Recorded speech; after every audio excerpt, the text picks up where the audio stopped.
Pasal kelima, perbedaan ilmu firasat dengan ilmu-ilmu serupa. Perlu Anda ketahui ada beberapa ilmu yang hampir serupa dengan ilmu firasat, di antaranya 1. Hurafat dan tahayul. Hurafat dan tahayul adalah sekumpulan kepercayaan tentang hal-hal yang tidak didasarkan pada fakta-fakta ilmiah, melainkan hanya pada pengalaman-pengalaman yang dituturkan oleh orang-orang terdahulu. Contohnya, ialah bentuk dan posisi tahi lalat yang ada di tubuh manusia, kedutan pada mata, dan tanda-tanda tertentu yang ada di tubuh kuda. Orang-orang Arab memberinya istilah-istilah khusus, lalu menjadikannya sebagai penentu keberuntungan dan kesialan. Tanda-tanda yang terdapat pada tubuh kuda tersebut sebenarnya terdapat pula pada tubuh binatang lain. Namun, orang Arab hanya memperhatikan tanda-tanda yang ada di tubuh kuda. Karena bagi mereka, kuda adalah binatang paling mulia setelah manusia. Kuda merupakan binatang yang cerdas, banyak manfaatnya, memiliki bentuk tubuh yang indah dan mudah dilatih. Terkadang, sebagian orang Arab membandingkan tanda-tanda yang ada pada tubuh kuda tersebut dengan tai lalat yang ada pada tubuh manusia. 2. Ilmu membaca garis tangan. Ilmu ini mengamati bentuk persimpangan, kejelasan guratan, panjang dan pendek, serta tebal dan tipisnya garis-garis yang terdapat pada telapak tangan atau telapak kaki. Para ahli firasat juga menggunakan ilmu garis tangan untuk menggali informasi. Mereka menjadikannya sebagai premis awal. Dengan ini mereka terkadang bisa menyimpulkan panjang pendeknya umur, bahagia sengsaranya hidup, dan kaya miskinnya seseorang. Ilmu semacam ini banyak dipraktikkan di Arab dan India.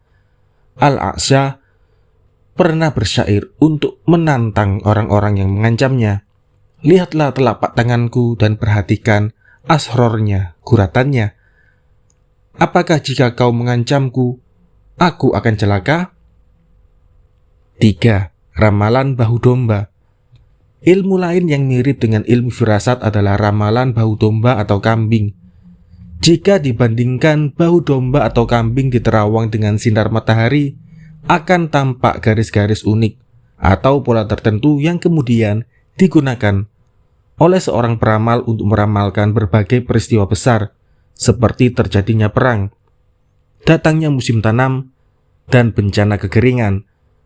Namun ilmu ini jarang sekali digunakan untuk meramal seseorang.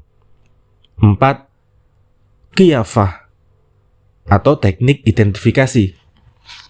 Teknik identifikasi ini ada dua macam, yaitu Qiyafah al-Astar, identifikasi jejak kaki, dan Qiyafah al-Bashar, identifikasi kulit dan ciri-ciri anggota tubuh. Qiyafah al-Atsar, identifikasi jejak kaki. Yang dimaksud dengan teknik identifikasi si jejak di sini adalah ungkapan tentang proses penyelidikan jejak telapak kaki, alas kaki, dan sandal yang membekas pada permukaan jalan. Jalan yang dimaksud adalah jalan berdebu yang memungkinkan kaki yang menginjaknya meninggalkan bekas. Seorang peneliti jejak dengan kemampuannya ini bisa mengetahui jejak seseorang dan menemukan orang-orang yang hilang. Perangkat utama teknik ini adalah kekuatan pandangan mata, al-quwah, al-basirah, dan ketajaman daya imajinasinya, al-quwah, al-hayaliyah, al-hafizah. Qiyafah al-Bashar, identifikasi kulit. Yang dimaksud dengan teknik identifikasi kulit ialah teknik menggunakan kulit sebagai petunjuk untuk mengetahui seseorang. Dinamakan identifikasi kulit karena pelaku identifikasi ini akan mengamati atau mengidentifikasi permukaan kulit seseorang dan keadaan anggota-anggota tubuh, terutama kaki. Teknik identifikasi kulit ini biasanya digunakan untuk mengetahui garis nasab atau keturunan seseorang. Penelitian di bidang kedokteran membuktikan bahwa terdapat beberapa kemiripan antara anak dan kedua orang tuanya. Kemiripan tersebut kadang terjadi pada tampilan fisik yang mudah sekali diketahui oleh semua orang. Namun terkadang kemiripan itu tidak begitu jelas dan hanya diketahui oleh orang-orang yang memiliki kelebihan pada kekuatan penglihatan dan daya imajinatifnya. Ilmu ini hanya ada di Arab dan hanya dikuasai beberapa suku tertentu seperti Bani Mudlij. Perlu dicatat bahwasannya ilmu ini mengandalkan kesempurnaan indera lahiriah dan batinnya seseorang yang tidak bisa diperoleh atau diupayakan melalui proses belajar atau latihan. Bahkan banyak orang menyebut ilmu ini merupakan ilmu warisan turun-temurun di kalangan suku Arab tertentu. Terkait dengan manfaat ilmu ini, tidak sedikit ahli fikih yang membolehkan penggunaan atau pemanfaatannya untuk mengidentifikasi dan menelusuri nasab seseorang. Perlu Anda ketahui bahwa seperti yang sudah saya katakan, ilmu ini mengandalkan kesempurnaan kekuatan penglihatan dan ingatan. Itulah sebabnya, siapapun yang memiliki kekuatan penglihatan dan ingatan yang sempurna, biasanya memiliki kemampuan mengetahui arah jalan, sekalipun di kegelapan malam dan berada di tengah-tengah hamparan padang pasir atau samudera. Orang Arab biasa menyebut seseorang pemandu yang mahir menemukan jalan dan berhasil sampai ke tujuan dengan istilah harb. Para ahli bahasa menyatakan bahwa istilah harb merupakan penyederhanaan dari kata harb al-ibroh yang artinya lubang jarum. Maksudnya si pemandu dengan ketajaman indera dan imajinasinya mampu melihat lubang jarum di tengah situasi sulit. Selain mengandalkan kekuatan indera lahiriah dan batiniahnya, ahli ilmu ini juga terkadang menggunakan petunjuk dari benda-benda langit dan benda-benda yang ada di bumi. Pertama, menjadikan benda-benda langit sebagai patokan, yaitu dengan mengamati titik zenit dan azimut, serta bentuk-bentuk bulan, sebagaimana dijelaskan dalam Al-Quran. Dan dialah yang menjadikan bintang-bintang bagimu, agar kamu menjadikannya petunjuk dalam kegelapan, di darat dan di laut. Quran Surat Al-An'am ayat 97. Kedua, menjadikan benda-benda bumi sebagai patokan, yaitu dengan mengamati letak gunung atau mencium aroma tanah. Terkadang orang-orang ahli dalam ilmu ini bisa mengetahui lokasi daerah tertentu dengan mencium aroma tanahnya, karena setiap bagian permukaan bumi memiliki aroma khas yang hanya bisa diketahui oleh orang-orang yang ahli dalam ilmu ini. Tentu saja, ilmu ini memiliki manfaat besar. Tanpa ilmu ini akan ada banyak kafilah yang binasa dan banyak pasukan yang tersesat. Ilmu ini merupakan ilmu yang unik. Tidak semua orang bisa menguasainya dengan mudah. Belum tentu orang yang pandai dan menguasai berbagai macam ilmu bisa mempelajari ilmu ini. Sebaliknya, orang yang bodoh terkadang begitu mudah menguasai ilmu ini. Bahkan tidak jarang pula keistimewaan ini justru dimiliki oleh unta dan kuda. Suatu ketika saya ikut bersama kafilah menuju Khwarizm.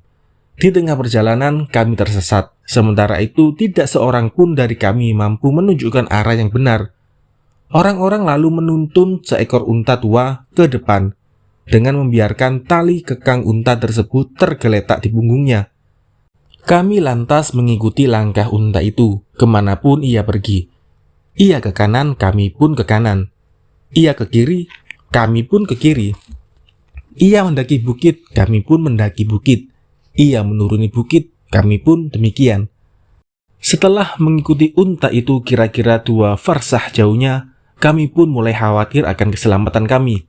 Namun kami terkejut, ternyata kami sudah sampai di sebuah jalan yang lurus, sebuah jalan yang sudah kami kenal. Kami pun takjub atas kepandaian binatang itu. Bagaimana bisa ia menemukan jalan dengan benar seperti itu? 5. Ilmu mencari sumber air. Di antara ilmu-ilmu lain yang serupa dengan ilmu firasat adalah ilmu mencari sumber air. Orang-orang ahli dalam ilmu ini menggunakannya untuk mencari dan menggali sumber-sumber air yang terdapat di bawah permukaan bumi. Ilmu ini sangat berguna untuk memenuhi kebutuhan air di daerah permukiman dan pengairan lahan mati. Ilmu ini sangat penting karena tidak setiap daerah dilewati aliran sungai. Ketika itu terjadi, diperlukan cara untuk mengeluarkan air dari dalam tanah. Seorang yang mendalami ilmu ini harus memiliki intuisi yang tajam dan imajinasi yang kuat. Landasan ilmu ini adalah mengenal karakter tanah dengan segala warna dan ciri khasnya, baik itu yang terdapat di dataran rendah maupun di kawasan pegunungan, baik itu di daerah hamparan pasir maupun daerah bebatuan. 6. Ilmu prospeksi tambang mineral. Di antara ilmu-ilmu lain yang mirip dengan ilmu firasat adalah ilmu prospeksi tambang mineral. Tidak diragukan lagi bahwa tambang emas atau logam jenis lainnya terpendam di dalam tanah atau gunung. Untuk mengeluarkannya diperlukan pengetahuan akan tanda-tanda yang menunjukkan keberadaan logam di dalam tanah atau gunung itu. 7. Ilmu meramal hujan. Ilmu lain yang serupa dengan ilmu firasat adalah ilmu yang biasa dipakai orang-orang Arab untuk meramal hujan, yakni dengan cara mengamati petir atau kondisi awan. Orang-orang Arab secara khusus mengembangkan ilmu ini karena mereka sangat memerlukan hujan. Hal-hal yang mereka amati dalam meramal hujan adalah sebagai berikut. Pertama, letak awal dan akhir terbentuknya awan.